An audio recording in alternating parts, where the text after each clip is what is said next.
Hi everyone, and welcome back to the Hockey Journey Podcast, episode number 41. Add one new thing this summer with Rob Pallante, presented to you by onlinehockeytraining.com. I'm your host, Coach Lance Pitlick. If you're new here, please make sure you subscribe so you won't miss out on any future episodes.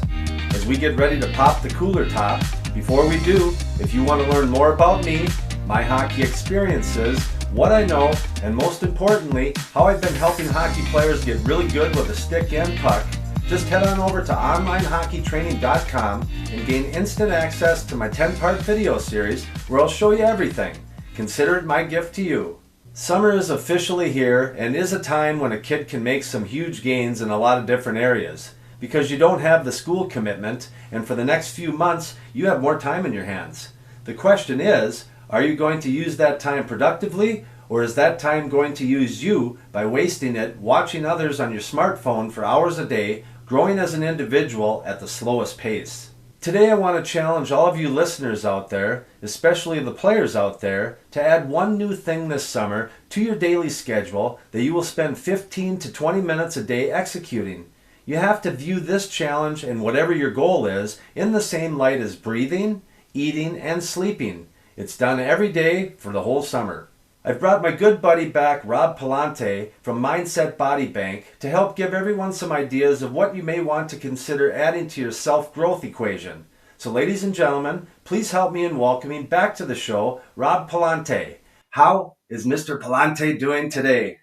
Mr. Pitlick, well, appreciate being back on the show, and the fact that I'm a repeat guest, I am doing awesome.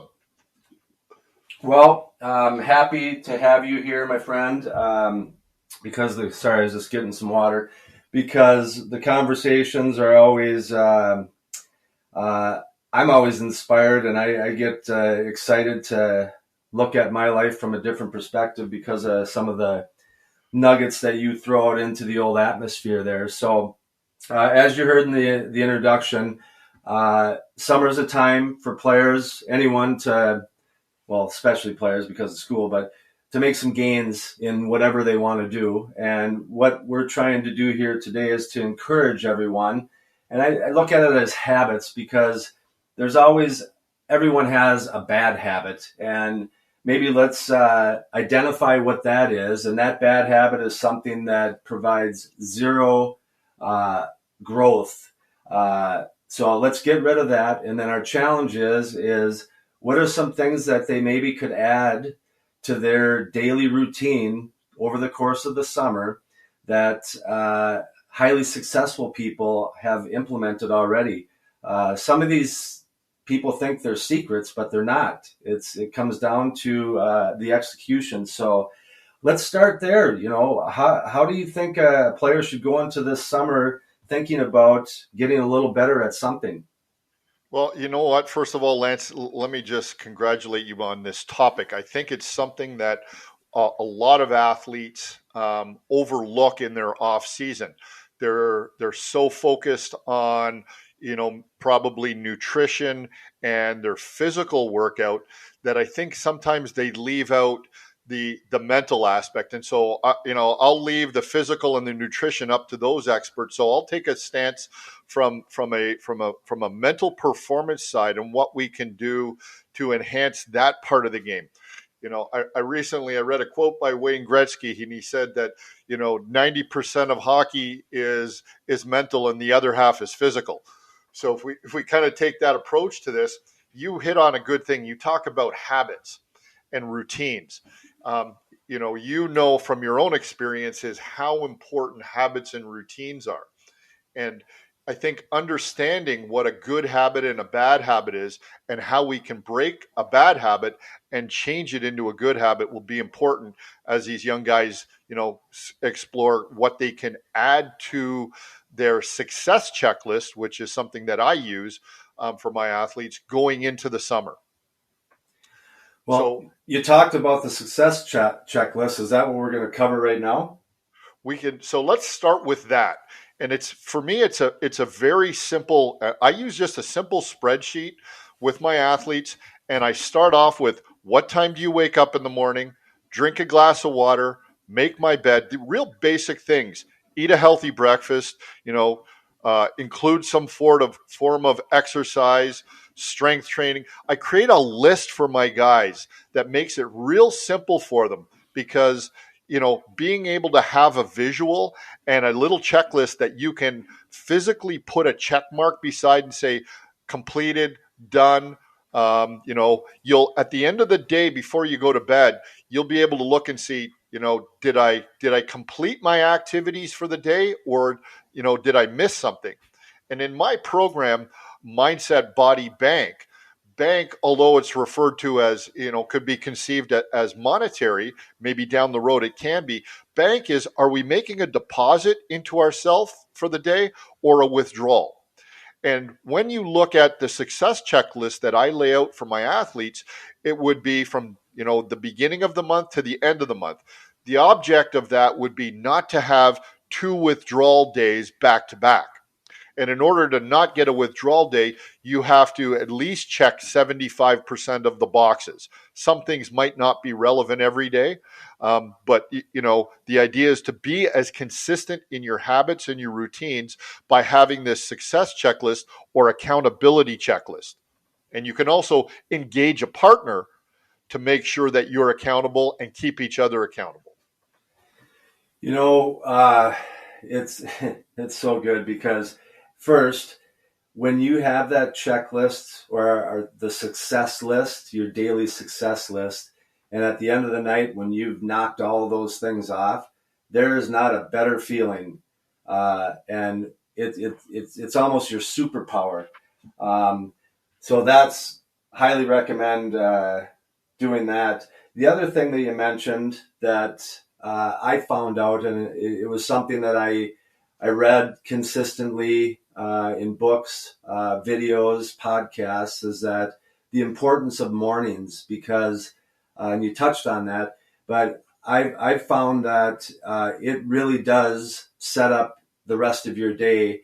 And if you can get a few of those things done before anyone else wakes up, you now can deal with any unforeseen challenges that might pop up during the day. 100%. I think I have become a big believer in a morning routine and an evening routine. Just as much as you're setting yourself up for success at the beginning of the day, you want to be able to recover and set yourself up for success at the end of the day, right? If you look at an athlete, whether they're in season or out of season, I break it down real simple. You've got preparation, compete / training, and recover. And it's circular. And it starts with a morning routine. It's, the middle of the day could be your in game or your competition or your training routine, your mental routine, and then at the end of the day, it's your recovery, your post game, your post workout routine, your sleep routine, which we often gets overlooked, and it becomes circular. So if you haven't created positive habits, and I'll talk about the 3 steps in a habit loop in a second, then you're leaving yourself room to make excuses. And there's there's a little example I like to use to make it real clear and simple with my athletes. When you make excuses, or we have choices, right? Because all throughout the day we have a choice to wake up on time or not. Do I drink my glass of water or not? Do I make my bed or not? Do I eat a healthy breakfast or not? By having those early successes, tying this back to our morning routine, you're checking the box really early on, and you're setting yourself with intention for the day that it's going to be a successful day.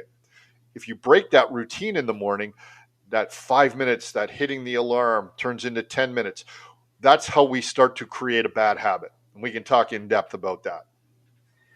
Well, I think I just read that somewhere. It's called bookending your day. 100%, my friend. Yeah, and it's amazing for me how you get into a groove, and just there's this momentum that happens. That you might wanted to improve some area in your life, but you got your morning locked in, and then all of a sudden something in the afternoon starts clicking for you, and it just steamrolls. Absolutely. 100%. And that's what we want to be able to do. We want to be able to create momentum.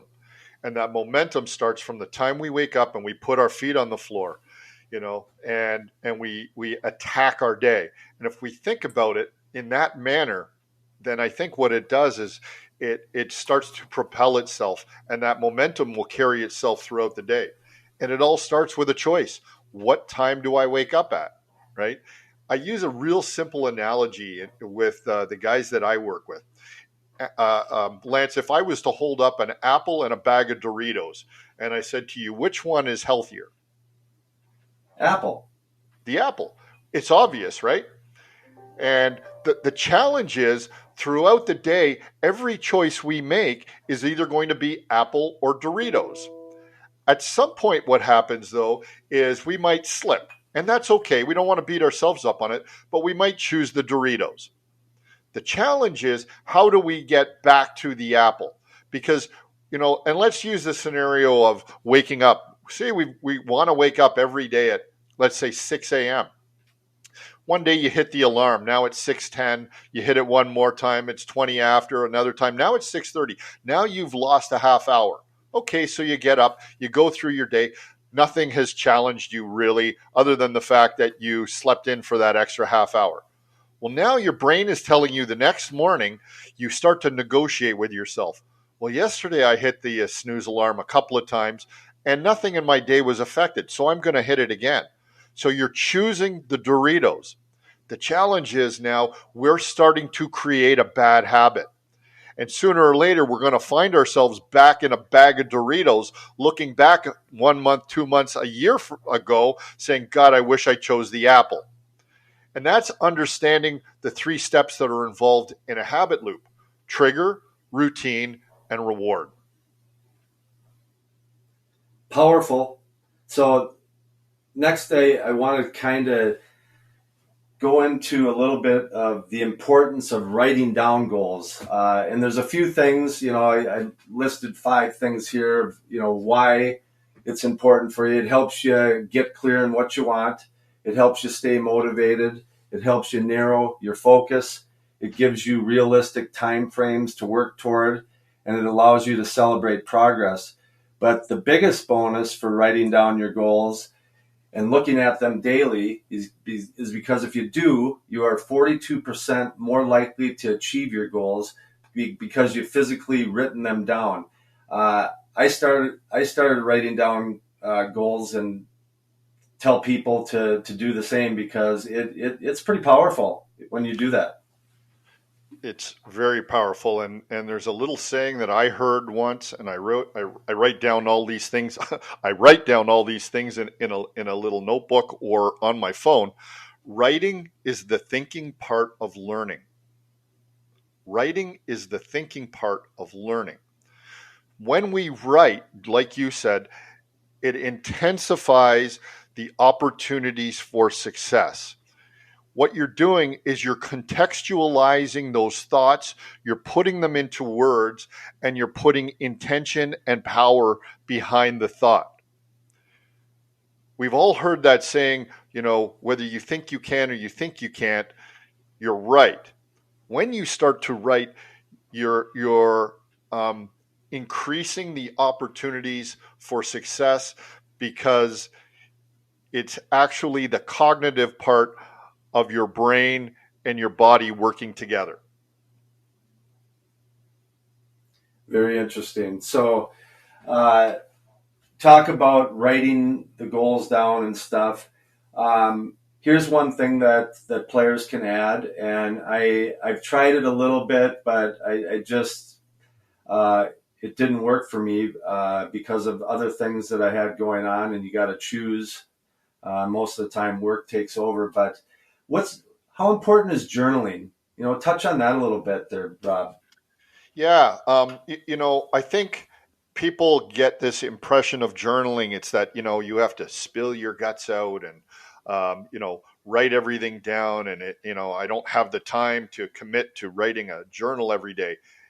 A journal could be as much as writing down, 2 or 3 things that you want to accomplish. It could be writing down a few ideas from the day. It could be putting thoughts onto paper.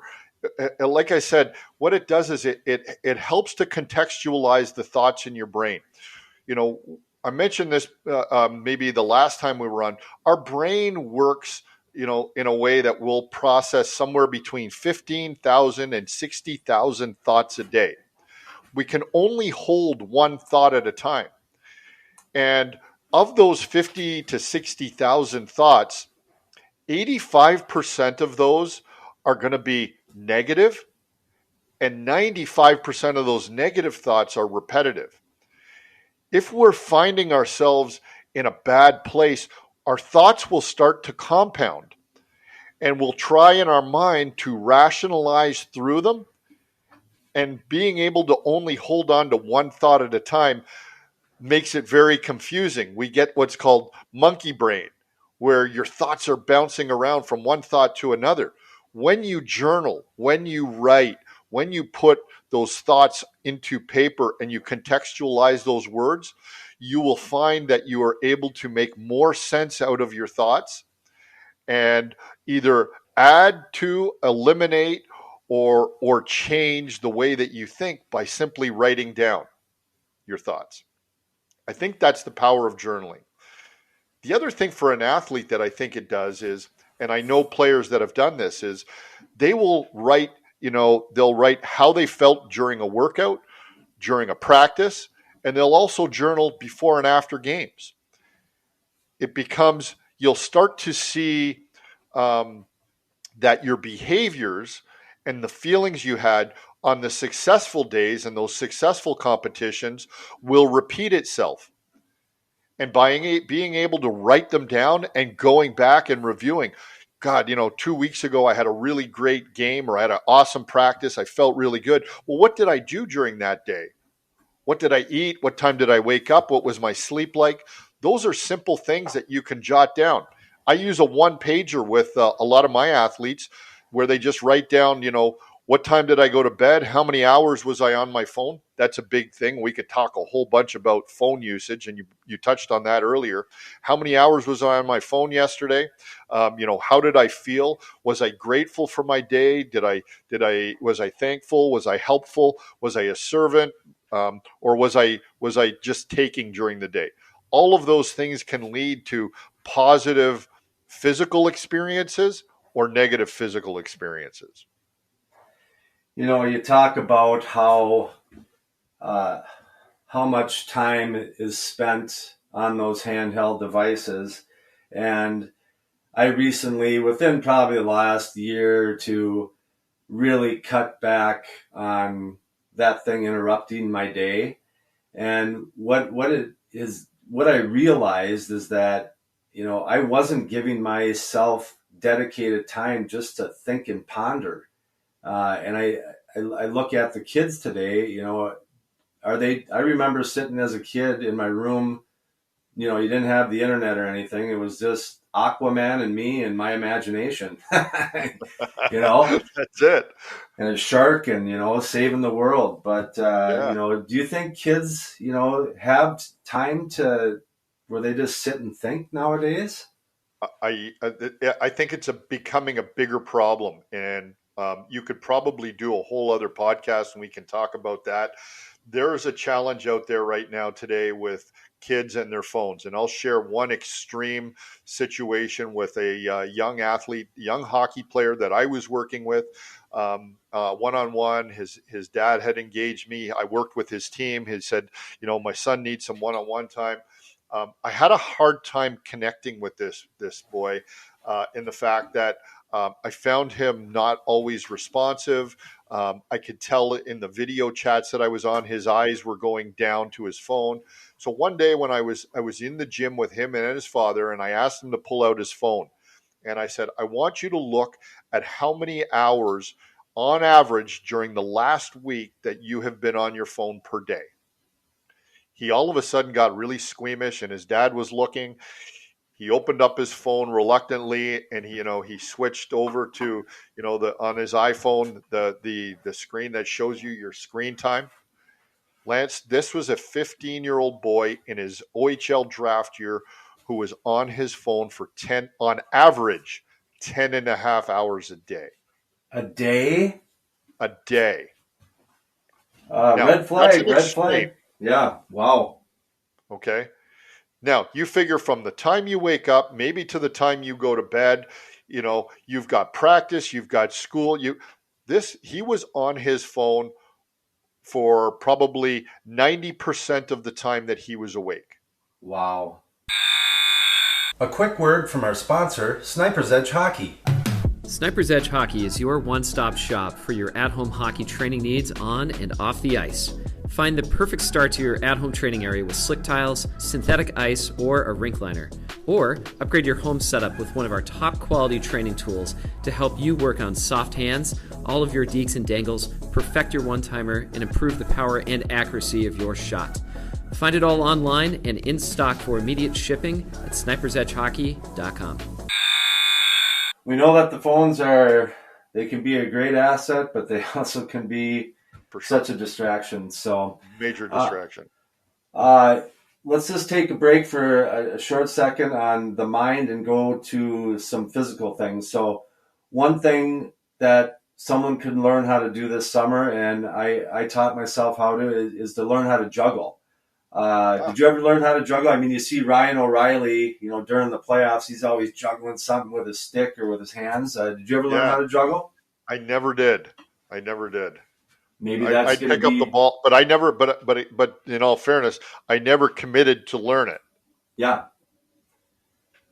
So I think you got your summer challenge for you. Learn how to juggle. Are you issuing me a summer challenge to learn to juggle? I think so. I will accept. Okay. All right.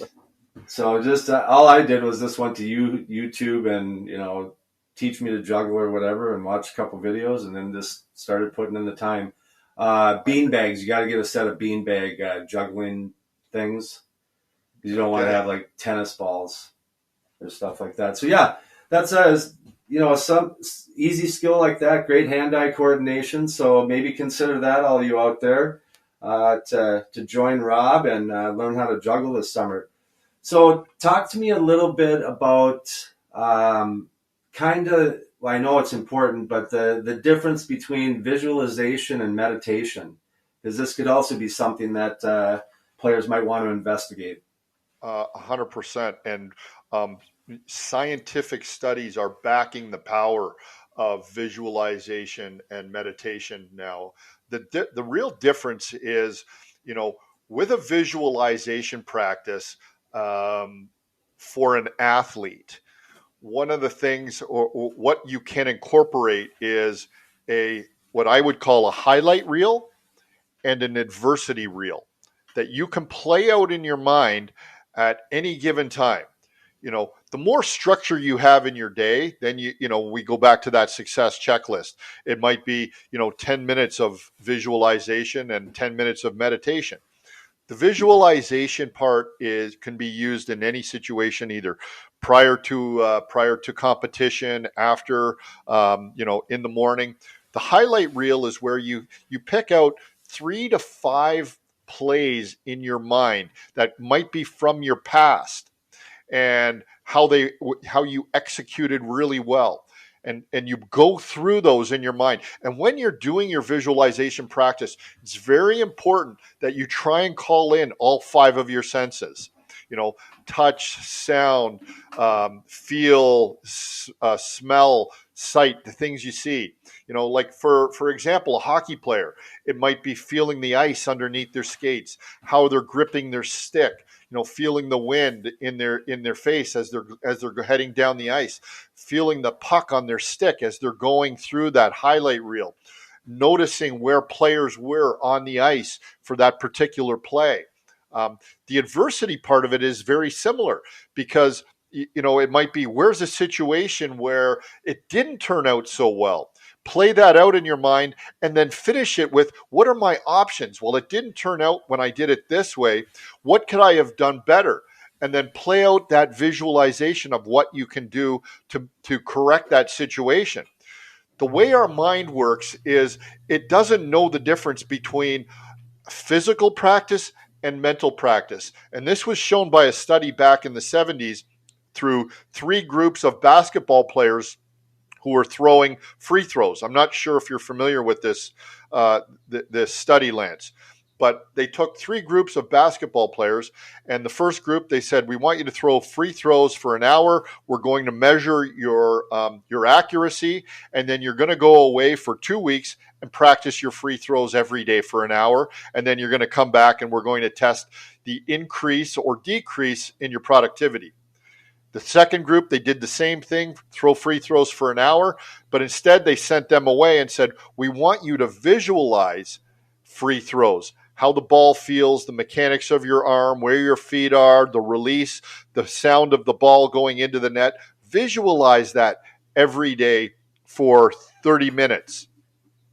And then come back and we're going to see if there was an improvement. And the third group was, they measured their accuracy on day 1. They were sent away to do nothing and then come back and see if there was any improvement. Well, obviously the group that physically practiced every day had the most increase, 24% increase in their free throw percentage. The second group was the visualization. And if I was to ask you, Lance, what do you think the increase in their percentage was, what would you guess? I'm going to guess 35%. Well, if the first group did 24%, these guys came in at 23. Then I totally screwed up that number. It's all right. But obviously the last group that didn't practice. So that to me, and they've done studies like this over and over again. That shows the power of the mind and visualization. And we know that a lot of the elite athletes today are making time every day to go through their highlight reels and their adversity reels.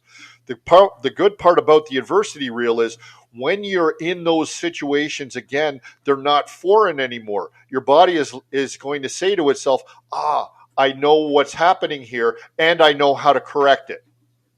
That's the power of visualization. Meditation, the difference is, I would say, this is just going to a place where, and I'll use either the Headspace app or the Calm app, and just find 10 minutes in my day and just to relax and not think, not visualize, just focus on my breathing. And just focus on a point in my breathing where it could be the exhale, the inhale, or it could be that pause at the end of the inhale or the end of the exhale. And try and focus on that for 10 minutes. That's meditation. And that would be my 35,000 foot view difference of the difference between the two.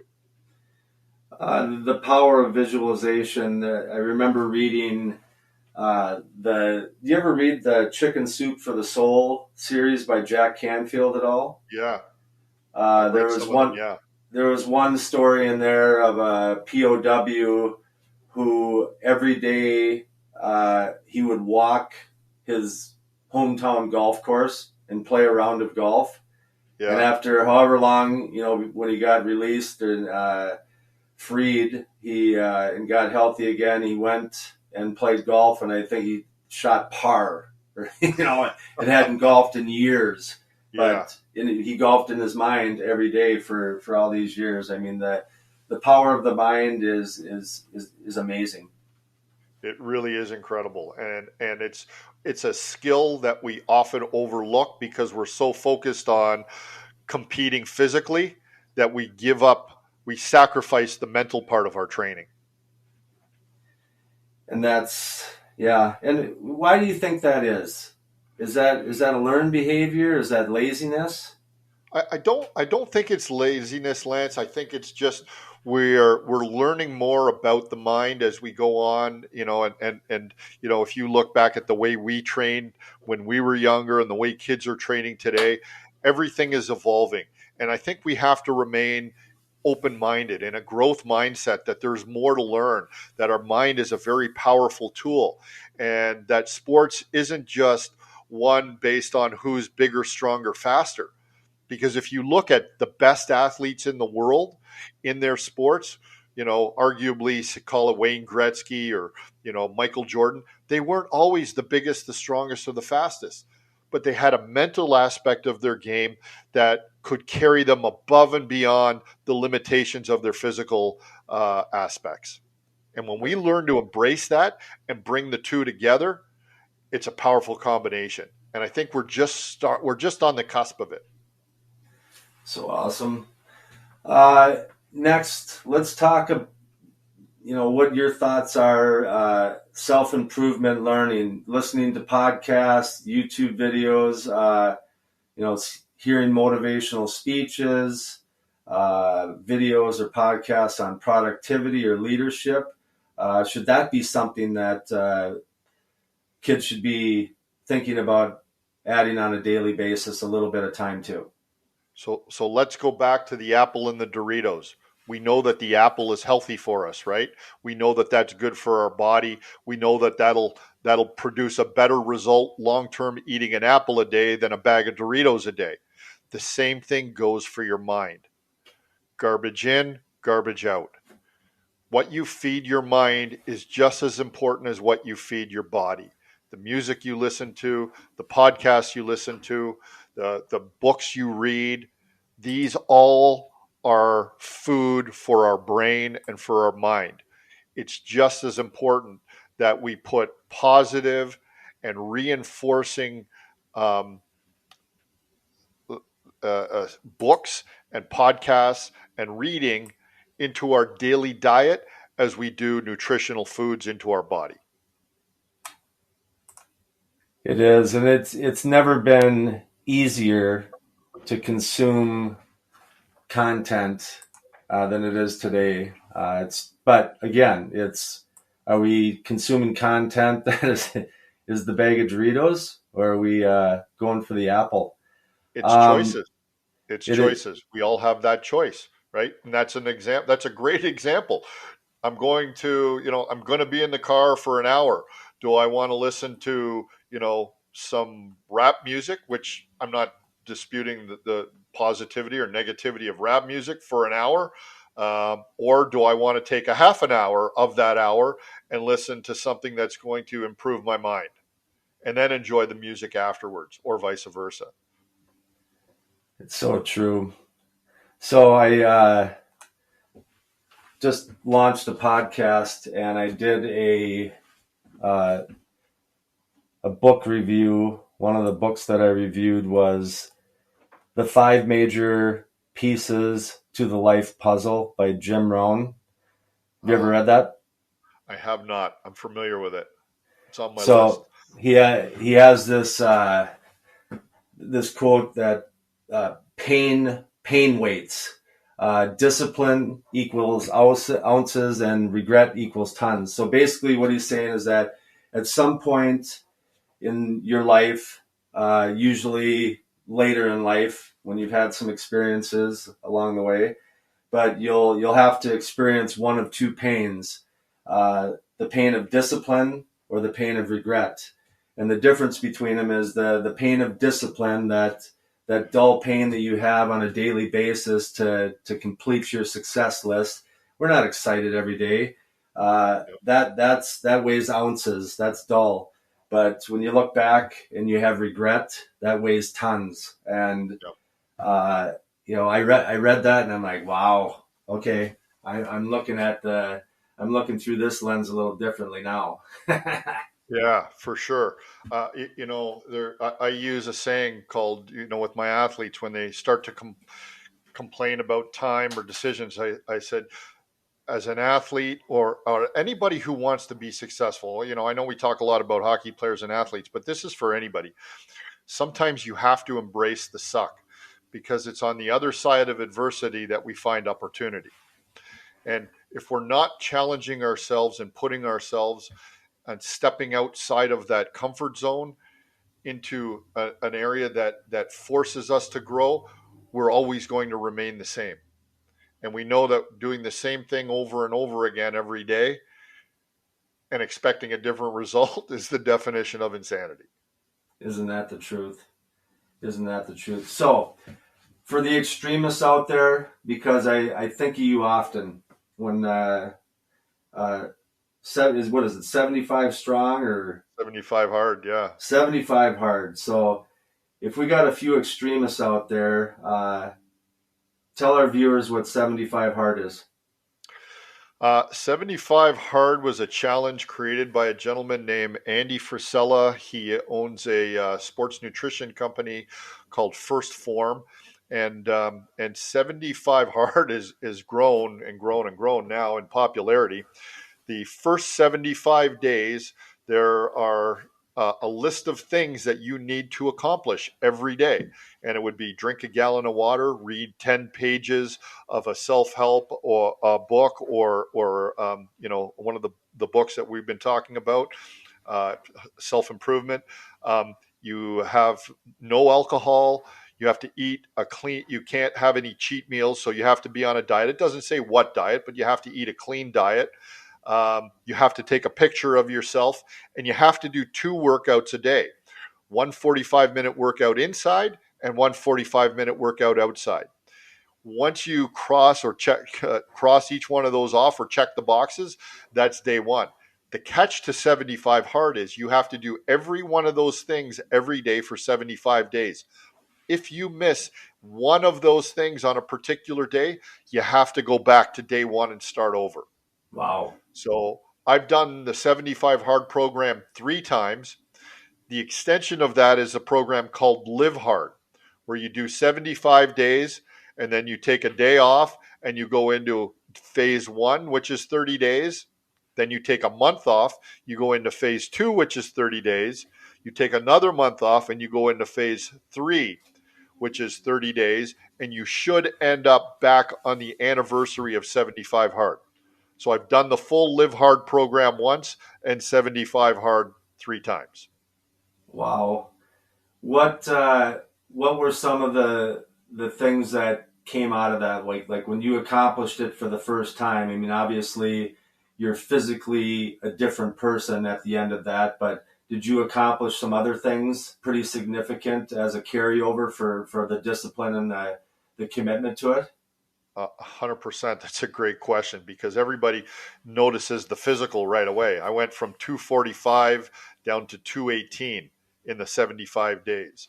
That was the least of the successes I think that I got out of that program. The mental toughness, the pushing yourself to complete things, because look at, there's only so much time every day, and we have family commitments, work, there's all kinds of things going on. So you have to be diligent in how you schedule your day. Sometimes I would be doing my outdoor workout in February at 11 o'clock, for 45 minutes in minus 15 degrees Celsius weather here in Canada, right? You bundle up and you go do it and you check the box and you push yourself. You step outside of that comfort zone.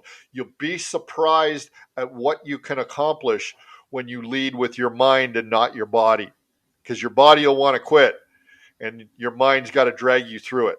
So coming out of that, the discipline, the commitment, the use of checklists, this is where I come up with a lot of the things that now are part of my program. So there were so many benefits, not just the physical part of it. Again, there's so many things out there to become someone that's going to leave a mark in this world. And again, we don't want to have regrets. So anything else you can come up with that we can pass on to our listeners, Rob, as far as what they could possibly add this new thing, this new productive habit to their life here for the summer, just to commit to something for a period of time and see what the view looks like when that's all done? Here's one easy thing. And, I start a lot of my athletes off with this idea. How you do one thing should be how you do everything. If we can think about from the time we wake up in the morning to the time we go to bed, can we raise our standard? The way we live, the way we do things, can we walk into a room and leave it better than the way we entered it? And that might be simple things for some young athletes around the house. And it might be just waking up and making your bed so your mom doesn't have to do it, putting your dishes away so your mom and dad don't have to do it, tidying up the front door, hanging your backpack, just raise the standard of how you do everything and watch how that touches every aspect of your life, not just outside of the sports arena, but inside the sports arena. And it becomes infectious to the people around you. So I challenge everybody, raise your standard. And one easy way to do that, a little hacker, is to surround yourself with like-minded people or driven people, because I don't know if many people know it out there, but statistics, studies have shown that you will be the average of the 5 closest people you hang out with the most. So pick your friends wisely. I think that's a great note to leave it on, and not just your friends, Lance, but that could also be, we're talking about what we consume throughout the day through social media and the music we listen to and the things that influence us mentally. Do a checklist on the things that eliminate the negativity and the things that you're filling your brain with, the negative social media and all of those sort of things, and that will also lead to who and what you surround yourself with. Absolutely. Well, dude, you never disappoint. Another fantastic conversation. If people want to learn a little bit more about you, where can they find you, Rob? Instagram at Mindset Body Bank, Facebook at Mindset Body Bank, my website at Mindset Body Bank. I will put all of those into the description, and let's just keep this ball rolling, man. If something pops up, and I'm going to have you on the show again, because I love chatting with you. There's this fantastic messaging every single episode, and you are just someone who gives and wants to help others through our experiences to make their life a little easier, a little better, a little more fulfilling and enjoyable. That is my goal, my friend, like you, is to be a servant leader and leave this place just a little better than I found it. Well, perfect. Thanks again for being here, Rob. Continued success. Let me know if I can do anything for you in the short term, and we will chat later. Lance, always a pleasure. I appreciate the opportunity speaking with you, and I look forward to the next time we can help some young minds and young athletes develop into something better. Thank you, sir. I appreciate it.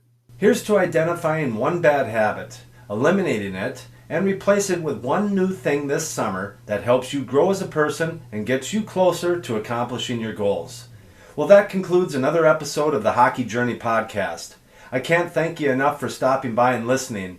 I hope you pulled something positive from the conversation, and if you think there's someone in your circle of family and friends that might like this episode as well, please share it with just one person. It will really help me in growing this hockey community. Again, I appreciate you being here. Don't forget to subscribe, rate, or submit a review. I hope to see you back here soon, and do me a favor, make someone close to you smile today. All the best, my friends.